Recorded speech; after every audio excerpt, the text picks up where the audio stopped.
ইসলামে মেয়েদের যে অধিকারটা আছে এটা আপনি আমি দিতে পারি নাই তো ওদেরকে। আপনি তো চিল্লা দিয়ে বেড়াচ্ছেন, মেয়ের সম্পত্তি দিচ্ছেন না। আপনি হজমরা করছেন, আপনি বোনের সম্পত্তি দিচ্ছেন না। মেয়েদের শিক্ষার জন্য কোনো মাদ্রাসা ভালো করতে পারছেন না, কোনো শিক্ষা ব্যবস্থাই নাই। ওরা কোথায় দিন শিখবে কোনো ফিকিরই নাই। বরং ইভেন মসজিদ পর্যন্ত যাওয়া আমরা নিষেধ করে দিয়েছি। ওরা দিনটা শিখবে কোথায়? মেয়েরা দিনের বেসিক জ্ঞানগুলো শিখবেটা কোথায় আমাকে বলেন?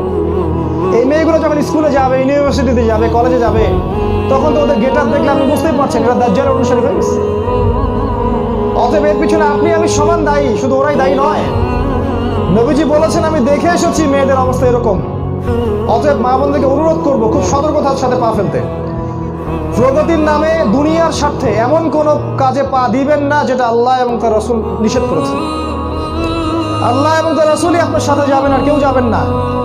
এই রাসূল আপনার প্রতি করুণা করে মাত্র 4 টাকা